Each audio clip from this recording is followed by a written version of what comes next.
Anarchism is perhaps one of the most difficult paths to follow. It requires fearlessness, courage, and determination. I believe that this can only come through experience. It cannot be learned through empty concepts, nor understood through language. It is a lifelong journey to love oneself, to have compassion for others, and to create space for community. More than that, though, it requires action. It requires one to lead by example and to not compromise their values to fit within a particular collective. Most importantly, it requires one to hold a vision, to guide that vision, and bring life to the vision itself.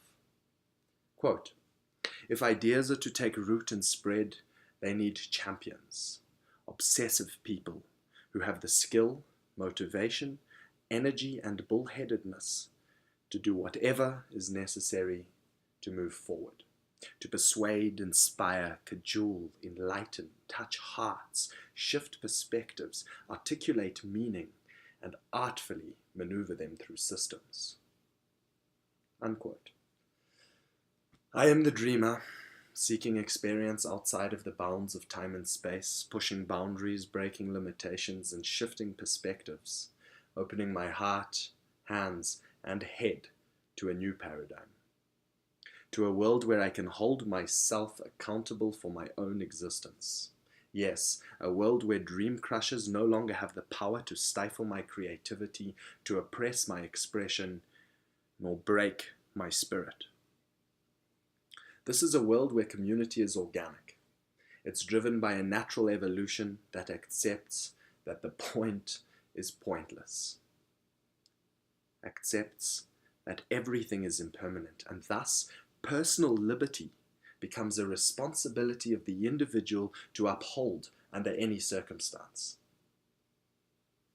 Quote, "I often wonder whether we do not rest our hopes too much upon constitutions, laws, and courts. These are false hopes. Believe me, these are false hopes.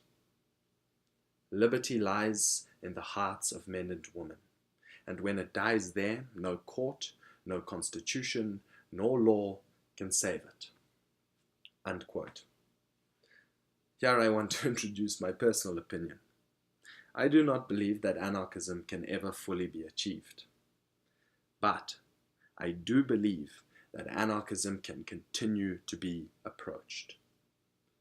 Yes, we are part of an evolution.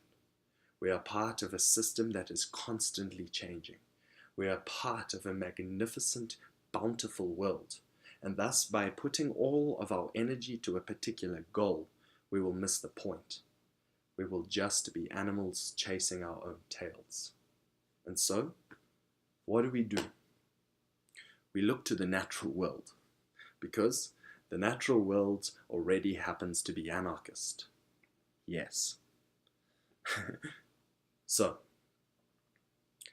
the natural world doesn't carry subjective virtues of a particular species in which to organize.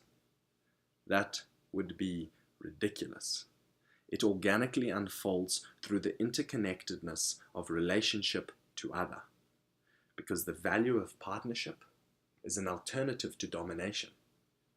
Partnerships encourages people to use power with others to satisfy mutual needs and rights.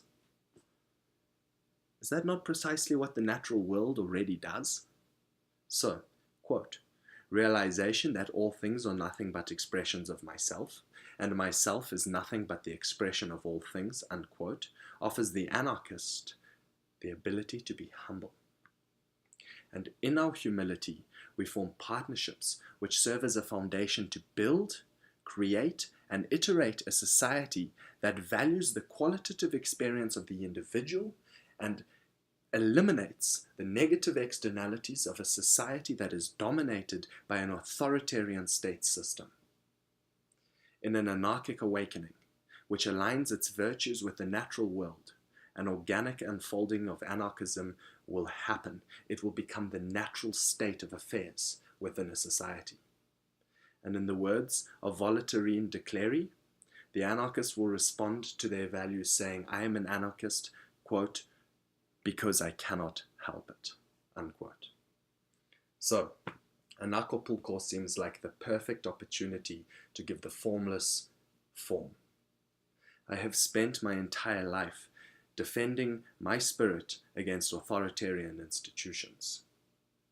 13 years of traditional all-boys Catholic boarding schools will either break you or it'll teach you a few tricks. I know that in order to disrupt any system, one must infiltrate from within. Just like if one wants to change their own self, one must infiltrate their innermost being. And so, as the happening happens, I find myself intently curious to discover the intersection between environmental justice and social entrepreneurship, because I believe that at the intersection between these two phenomena lies great potential to disrupt the current system. And within that disruption lies a mycelium-like network of partnership and interconnection that can form the basis of an economy that best serves the purpose of liberty, partnership, and a habitable home for all.